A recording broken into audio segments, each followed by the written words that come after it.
Okay, before we start, even though I've included later in the speech why this is a subject, why this subject shouldn't be divisive, I still decided I needed to add a little more on this point.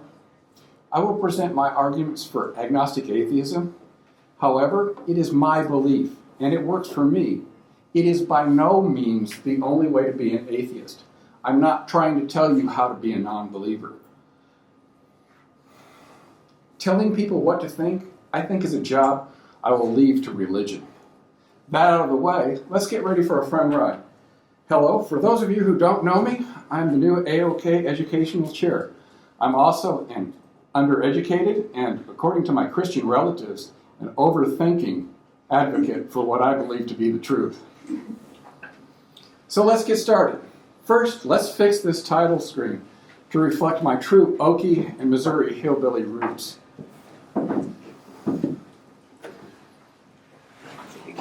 That's like you're just on the front row, though. It's a salutation that I often use. Instead of saying hi, I would say, "What do you know?" I guess it was because I was naturally inquisitive and just wanted to know what the next person I meet knows. I have to ask, does anybody else do this? Or is it just me? Show of hands.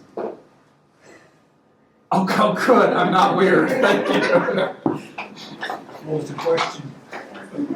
I'm sorry. Do you use what do you know as a greeting, as a hello? I have a humorous story to tell about this. A Christian friend of mine found out I was an atheist, and after that, he always answered my "what do you know?" with, "I know Jesus."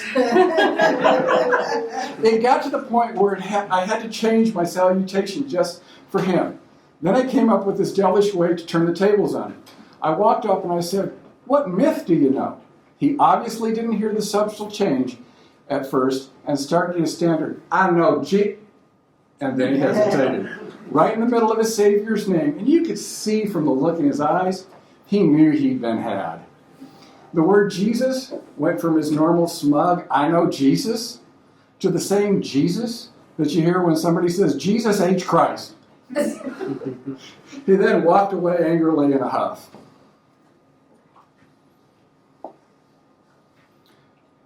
We're going to talk a lot about how you can know things, what it means by know, and what constitutes knowledge.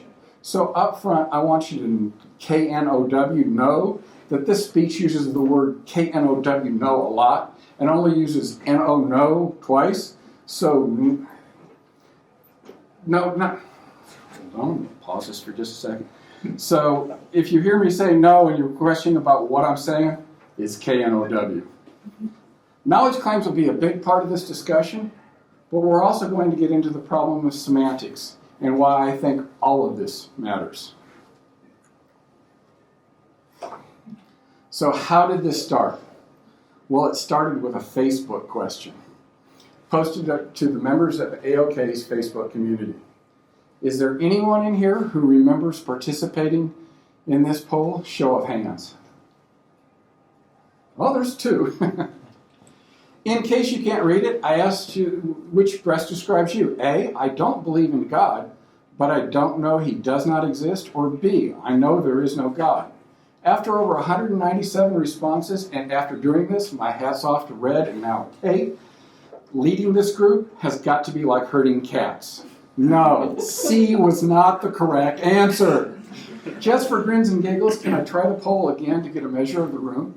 All of those who don't believe in God but can't say that you know he does not exist, raise your hand. Now all those who know there is no God. And any abstentions? Got one there. Okay. So what I was looking for, I was interested to find out what percentage of Gnostic atheists and agnostic atheists there are. And I couldn't find that information on the internet. I'm of the opinion that it's important for you to know what it is you believe, what you know, and be able to explain those ideas to others.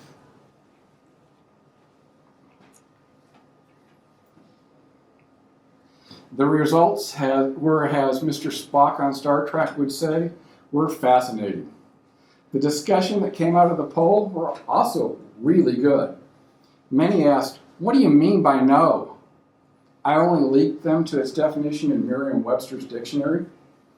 By an almost 2/3 majority, most atheists are agnostic atheists. I also found out on the internet that 51% of the population in general claim to be Gnostic in their beliefs. Since self-professed atheists account for about 0.7% of the population, it's a pretty safe bet that the majority of Gnostics in society are theistic Gnostics.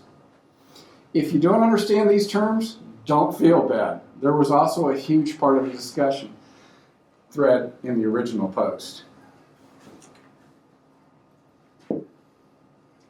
So let's take a few minutes to start explaining some vocabulary.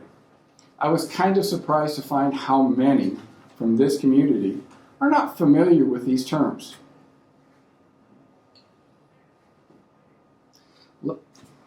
Let's start with the word agnostic.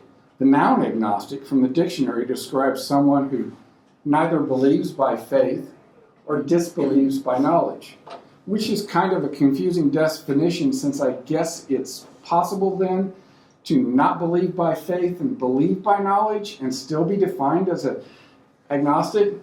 Most people define it as a fence-sitter position, who neither believes or doesn't believe, who also neither knows or is not in the know.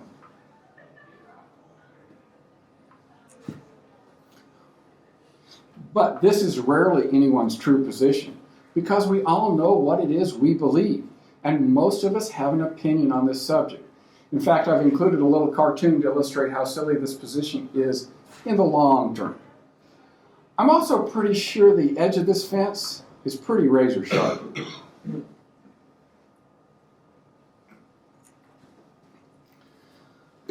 So why then are there so many who claim to be agnostic?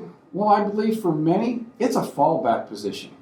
It's not as scary or as controversial to be an agnostic. They can say, they're still searching. It's not nearly as stigmatized as the word atheist. I will bet some of you have family members that say things like, why couldn't you just say you're still searching for the truth? Or why not just say you're an agnostic? It sounds so much nicer. But here's the thing. I will bet just about every agnostic has already made up their mind on what they believe. If you really press them, for the most part, they know what it is they believe.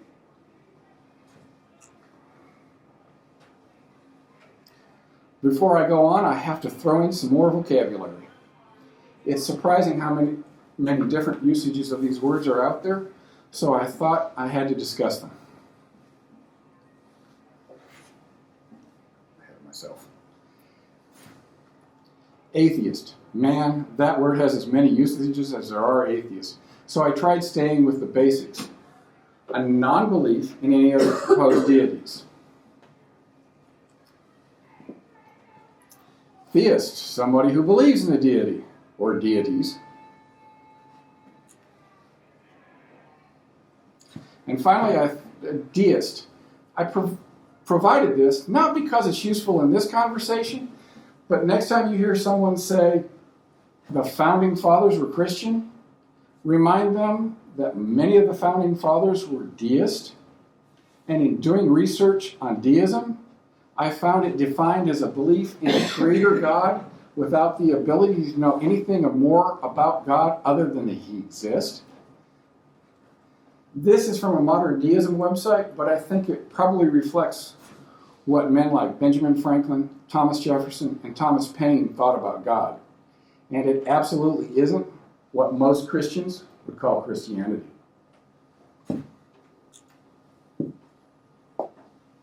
But the word agnostic can also be used as an adjective. If you look at its root word, gnosis, is the Greek word for knowledge, and also where our word know comes from. So when used as an adjective, Gnostic beliefs are those based on knowledge, and agnostic beliefs are without knowledge. So now we get to the Venn diagram of belief and knowledge. This chart, while some contend there are some issues with, is a pretty good place from which to start talking about beliefs and knowledge. First, on the up and down x-axis, we have atheism at the top and theism on the bottom, while on the y-axis represents knowledge claims with agnostic on the left and gnostic on the right. And even though not on here, I would venture to say we could pencil true agnosticism, the noun, in the dead center of that diagram. In the upper right, we have the agnostic atheist, also sometimes called a weak atheist, a title I personally don't like, because that's the category that I find myself in. And any of you who know me know that describing me as a weak atheist doesn't fit me at all. In fact, jokingly, I call myself a devout atheist. To the right of that, we have the Gnostic atheist. Some describe this as beyond strong atheism, which creates kind of a weird dichotomy with weak on one side and beyond strong on the other. The bottom left is the agnostic theist, also sometimes described as a weak theist.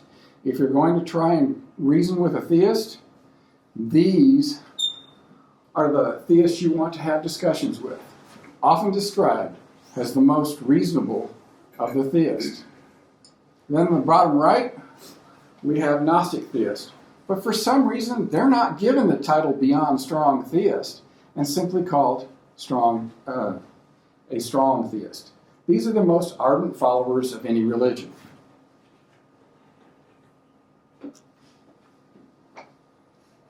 I originally put this speech together without the Dawkins scale, but I knew someone would cry foul because of that omission. So here it is for any of you who aren't familiar with it, pretty much like it appears in chapter 2 of the God Delusion. It's a linear scale from Gnostic belief to Gnostic disbelief with 7 incremental milestones of belief along the way. While I like its simplicity, I think it may be too linear in the way it combines both belief and knowledge on the same scale, on one scale. Personal note, I rank myself as a 6+, not bad for someone who only qualifies as a weak atheist. I have the Venn diagram of beliefs and knowledge. So a lot of this has a whole lot to do with what is meant by the word know. So as anyone looking at word usage, a good place to start is the dictionary. And from Merriam-Webster's dictionary, we get this definition. I have highlighted the part of the definition that is most pertinent. I'm going to read it. To perceive directly, to have direct cognition of, to be aware of the truth or factuality. According to what I believe, this lines up with my argument that what passes as knowledge are those things we have evidence for. So here is where I think it gets interesting. Let's look at it from another angle. Let's look at it at knowledge through the eyes of the philosopher.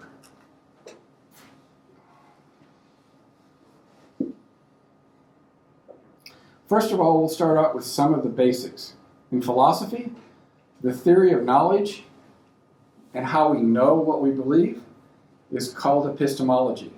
The philosopher Plato defined knowledge as justified true beliefs, which had a problem. Because what if we believed something that was true, but justified those beliefs for the wrong reason? Say an ancient doctor believed that washing your hands prevented the spread of disease, but justified those beliefs because he thought the sickness demons would hide on dirty hands, and cleaning them caused them to fall off. So even though he is basically believing something that is true, that being clean hands help prevent disease, he's doing so for the wrong justification. To fix this problem, modern philosophers add the qualifier, a well-justified true belief. So let's think about that for a second. We can believe a lot of things. However, unless those things are well-justified true beliefs, they are not knowledge. Does justification require evidence? I personally think so. I also included an entry on epistemological relativism. Not so much that it's pertinent to this conversation, but it's of enormous value in discussing with theists what epistemological relativism claims is that all ways of knowing things are equal. However, this is not the case. Let me give you an example. If you tell me you believe it's going to rain tomorrow, and I ask you how you came to believe this, how you answer that question makes a huge difference how accurate I think your beliefs are. If you said you had Madame Zorba read your tea leaves, and she told you it would rain today, I put a lot less trust in that prediction than if you had said, I heard the meteorologist on last night's news say it would rain today. But in either case, they are just beliefs. Although one may be far superior than the other, until we can have knowledge of what the weather actually does on the day in question, I don't think either could be called knowledge. They are beliefs. One is based on the knowledge of meteorology, and the other is based on faith in Madame Zorba's tea leaves.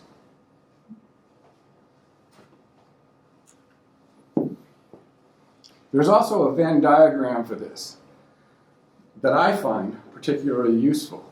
If you'll note, there are true things outside what we know and believe. These are the things science has yet to discover. There are some things you think you know but aren't true. These are the things that, right in here, that will eventually be discovered as untrue and will no longer be knowledge. There are also some things you believe that are not knowledge. Also, we can see from this diagram, as Matt Delahunty would say, knowledge is a subset of belief. And furthermore, we can say that knowledge is also a subset of what is true. Before we go on, I want to take a short mental detour that relates kind of to this subject. Show of hands, how many of you have heard of string, and it hurts me to say this, theory? The reason I take umbrage at calling it a theory is that personally, I think it should at best be classified a hypothesis, because the predictions it makes can't at present be tested. The energy required to test it are too large, and the strings themselves a quintillion times smaller than a hydrogen atom nucleus. I do understand different scientific fields have different jargon, and this hypothesis is the result of a mythology of the mythology of Albert Einstein, a pure thought experiment, and some rather elegant math. I also understand in physics we have laws, but as far as I know, biology has none. Still, it would be nice to have some conformity between the sciences. Otherwise, the creationists will, and some probably are already having a field day, pointing to science and saying, see, a theory is just a hunch. They ain't got no evidence. However, off the sidetrack and back to the main line, looking at the Venn diagram, where does string theory fit in?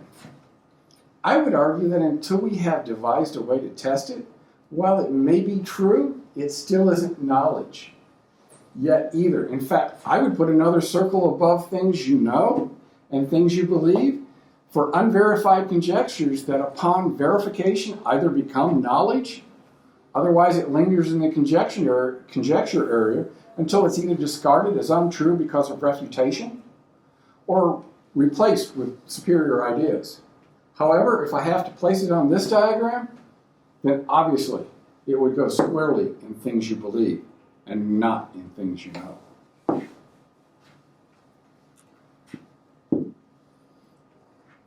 At this point, I want to share some of my favorite knowledge quotes. And since I like them so much, I not only typed them on the screen, I included them in my speech. So feel free to read along like an invocation in church if you miss that sort of thing. We'll start right there. If you can't show it, you don't know it. Aaron Ra. This comes from a speech by the outspoken atheist. We'll hear a lot more about that speech later. Some people say, how can you live without knowing? I don't know what that means. I always live without knowing. That is easy. How to get to know is what I want to know. From the famed theoretical physicist Richard Feynman.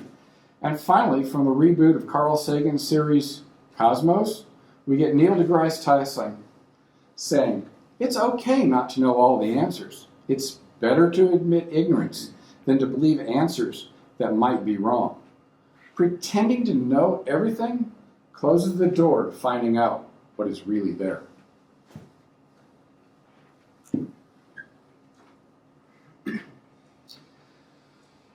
Now I want to challenge you with some questions in the Socratic method. What does it mean to know something? Is there a burden of proof associated with knowledge claims? How many of you in here, show of hands, subscribe to the idea that you lead an evidence-based life? What do you mean? Doesn't that... Huh? What does that last question mean? Thank you. Oops. I hear lots of people say that they lead an evidence-based life. Basically, you lead your life based on the evidence. So that's why I pointed that in. Doesn't have evidence for things you claim. Doesn't that imply you have to have evidence for those things you claim to know? And we're going to take a brief sidetrack here. I want to start a video.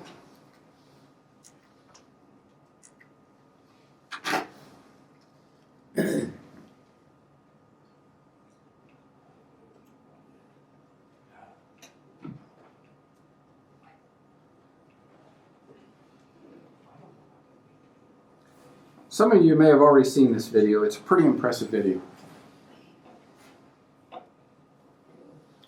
I want to take you all on a flight of fantasy. This video just started. It's from software created at the Hayden Planetarium in New York City.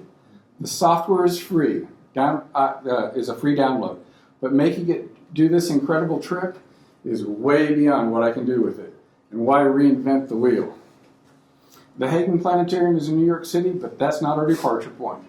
We're leaving from the summit of Mount Everest, and we're taking a 7-minute ride out past the very edge of the known universe.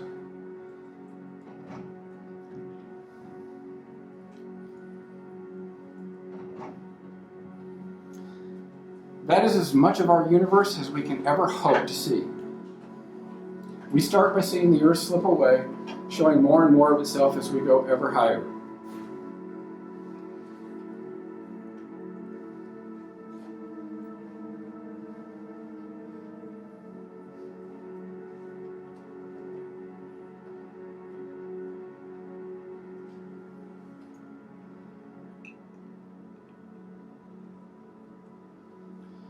Next, we see the cloud of man-made satellites that circle our world.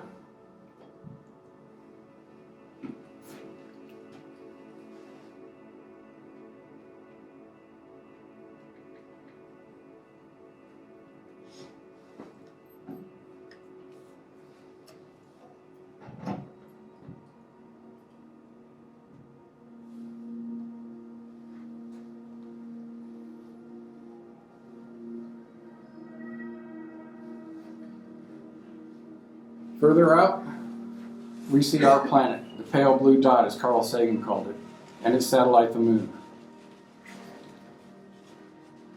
Next, the solar system, which we're still in the infancy of its exploration.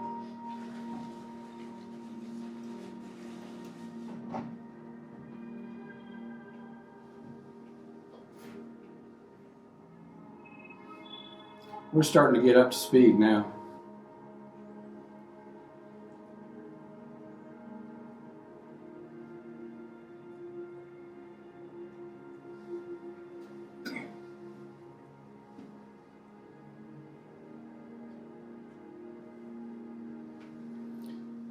I want you to take special notice of the fact our radio signals have reached out 70 light years. That's the sphere you see right there. And that's as far as any information from our planet has ever got. Everything you get beyond this point is what the universe has sent to us.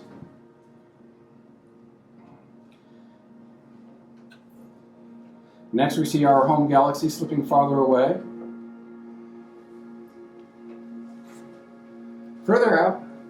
you'll see two huge wedges. Those are empty areas.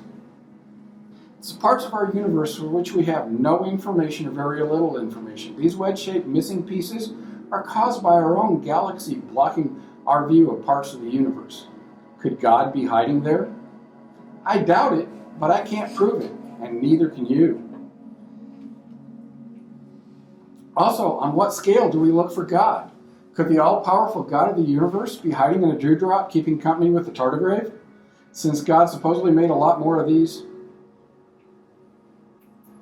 microscopic creatures, maybe he allots his time to his creation based on what percentage of living things they are. No wonder he hasn't time for human prayers. After the microbes, tardigrades, and the ants, he just doesn't have time for us.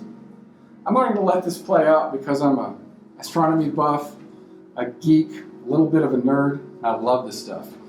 Indulge me. The whole purpose of this little film was to get you thinking about how finite our knowledge of the universe is. In fact, I think it's pretty damned amazing we know as much about it as we do. And actually, we can probably start it right there.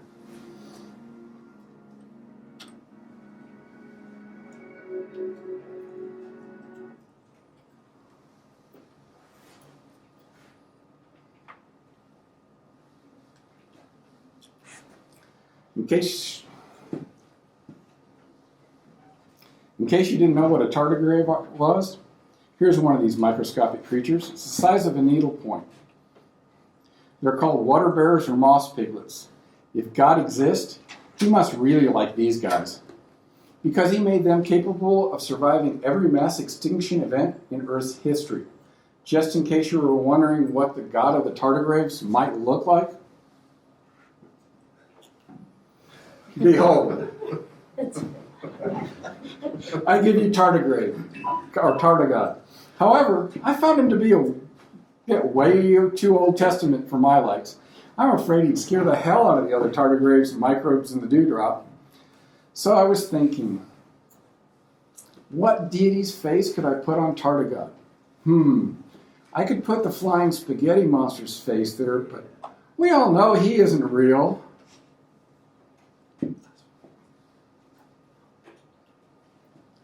So I settled for the God on Facebook. It's friendlier mud. Besides, he's the coolest of all the proposed deities. I'm especially fond of his most important commandment, don't be a dick.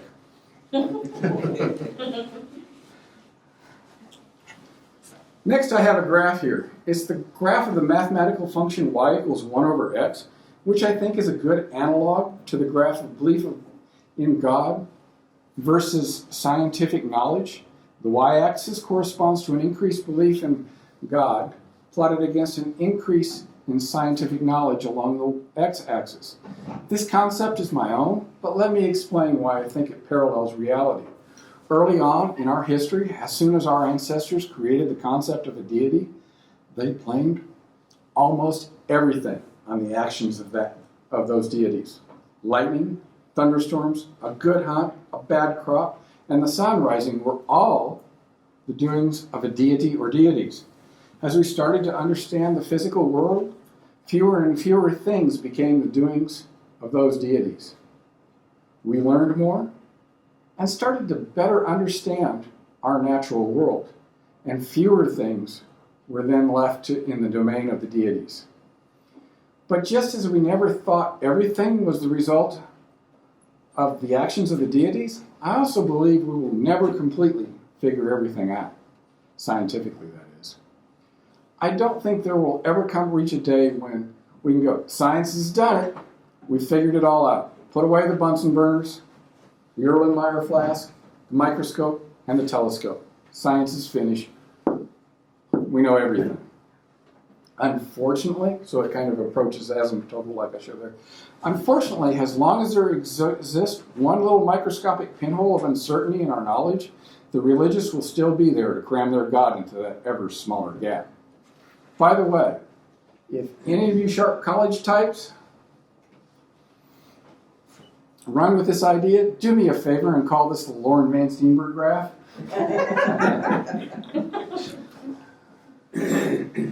But just because something is probable or possible? Does that imply it's probable? Not really. I can't rule out Russell's orbiting teapot, but do I think it's probable? That's another question altogether. In fact, I can't remember who said it, but at some point, the exceedingly improbable does indeed appear to be indistinguishable from the impossible. I'm happy with not knowing. It bothers me not. I know what I believe, and I divulge those beliefs from evidence, and in some cases, the lack of evidence for those beliefs. Here's where my confidence in my atheist beliefs come from. I find the existence of God to be so improbable that it makes it impossible for me personally to believe he exists. Some might be crying foul because I use a lack of evidence as part of the epistemology of my atheism, but here's the deal. Atheism is a belief and not knowledge. I'm still being consistent in my worldview.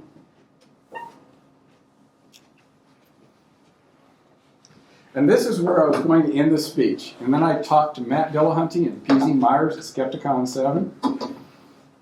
And Matt tells me he can make a case for agnostic atheism.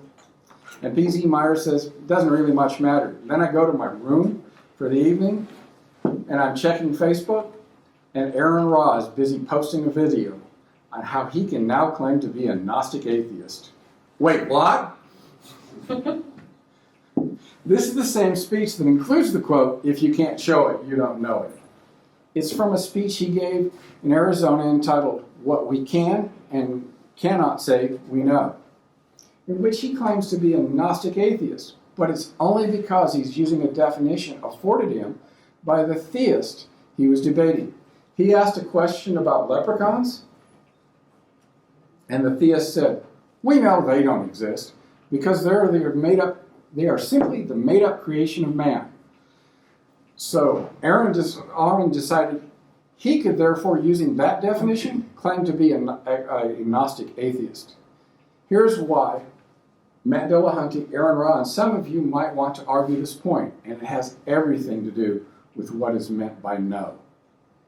It seems we are running afoul of semantics, which is why I spent so long looking at the definitions of words earlier in the speech. We need to come to terms here. Again, Matt Dillahunty provides some great insight. Words don't have meanings, they have usages. Yes, they have definitions, but that only reflects their usages.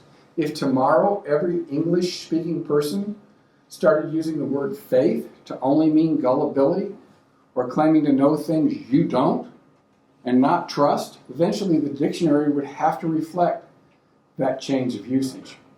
By the way, that last example is a great demonstration of how semantics can derail us in our conversations with believers.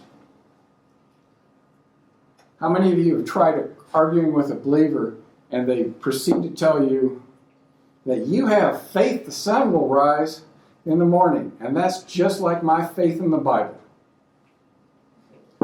The reality of that situation being the earth actually spinning and not the sun rising aside, it's a problem of semantics that leads them to make a false analogy, a logical fallacy that trips up this conversation. They are comparing a trust in the continuity of our universe with biblical blind faith or pretending to know things they do not. Semantics, just like in this cartoon, bite us on the backside again. Knowing this is a great tool to improve every conversation. I also have a problem letting the religious be the ones to define terms in our conversation. And for the most part, they don't even seem to want to do this. I know that at one time, for a debate, Aaron Ra had offered a list of terms in their agreed-upon usage to his Christian debate competition prior to the debate. However, the Christian was against this because he didn't think semantics were of any importance. Besides, he said, let the audience decide what these words mean. That seems pretty shifty to me, if not outright disingenuous to me.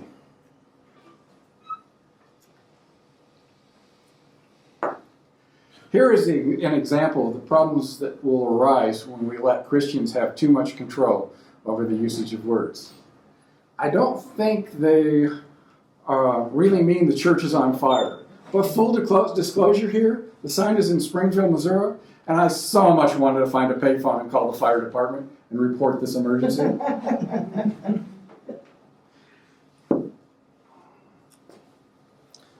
So why bother? Is there an advantage to this form of argument?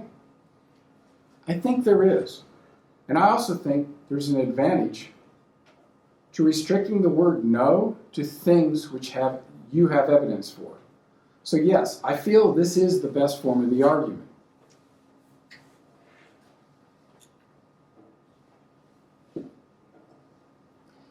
If you make knowledge claims with this usage of the word knowledge to mean things that you can prove with evidence, then you've created a burden of proof anytime you make a knowledge claim.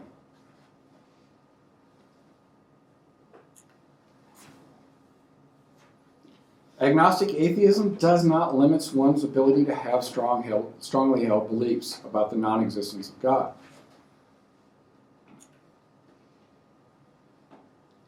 This is one of the biggest problems I have with Gnostic atheism. It seems to me to be full of the same hubris that Christians have about their worldview. On the other hand, I prefer humility over feigned surety and intellectual integrity over false knowledge.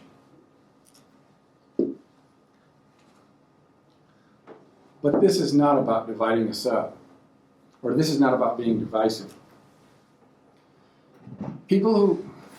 We are far too few in the overall population for a Martin Luther of atheism.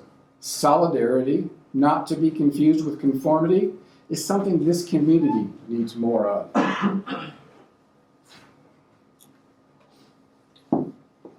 When you're outnumbered and as stigmatized as atheism is, we all need to have each other's backs. We are the out group, and we need to be there for every non-believer. And P.Z. Myers may have been right. In the grand scheme of things, this may not be that important. When confronted with religious intolerance, I think it's far more important that we present a united front to push back against religious dogma. We need every atheist, agnostic, and even moderate Christian to fight back against its forceful incursion in our lives, our bedrooms, and our science classrooms. Besides, we have enough people out there who we should count as the enemy. In fact, let's start with this guy.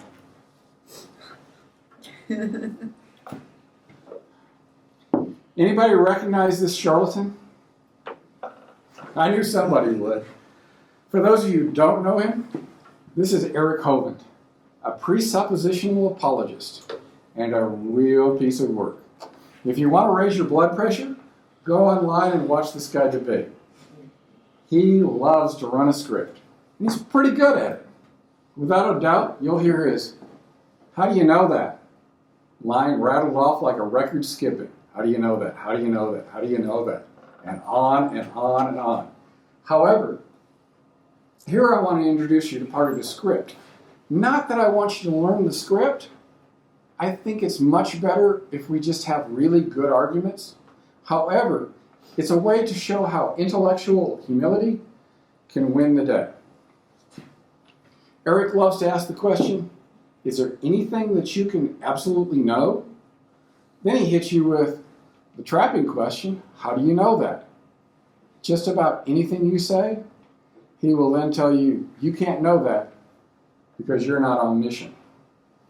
So I'm asking Benjamin to come on up here for a second, Benjamin Marbury here, to play a part in two similar scripts. This is not about learning the script, it's about learning the value of the humility of knowledge.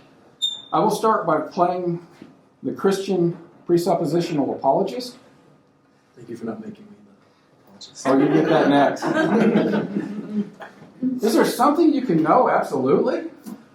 I think so. So what is it that you can know absolutely? I know that evolution is true. Really? Have you found all the fossils? Are you omniscient? What if tomorrow we found the fossil of a rabbit hidden in the Cambrian layers of the rock strata and dated to that time period. Since you're not omniscient, you can't know that this might not happen tomorrow. Can you? Now let's switch roles. Go ahead. I'll let you change sides. Now, Benjamin gets to play the presuppositional apologist, and I'm going to show you the advantage of intellectual humility. I did this just like 10 years ago. So, okay. Is there something that you can know absolutely? Why, yes, I think there is. And just what is it that you can know absolutely? I know absolutely for a fact that I'm not omniscient. At this point, Christian apologist Benjamin is in a bit of a disadvantage. His script just got derailed. He can't now tell me that I can't absolutely know that I'm not omniscient because I'm not omniscient. Now, can he? Thanks, Benjamin. And a special thank you to adjunct professor of physics at UCO, Scott St. John, who introduced me to this novel argument. I worked through the same scenario with Benjamin earlier, and he was kind of clever. Sharp college kid that he is. And he tried turning the table on this and came up with the idea to suggest that in the scenario, maybe I could be omniscient and unaware of that omniscience. And even though I'm kind of embarrassed to say it, it took me a few minutes to realize the flaw in that argument. I did finally counter that by definition, you can't be omniscient and unaware of the fact that you're omniscient. It's kind of the same as I can't be married and a bachelor. So in the grand scheme of things, claiming not to know everything plays out well in this scenario, and I'm of the opinion that it serves us well most of the time.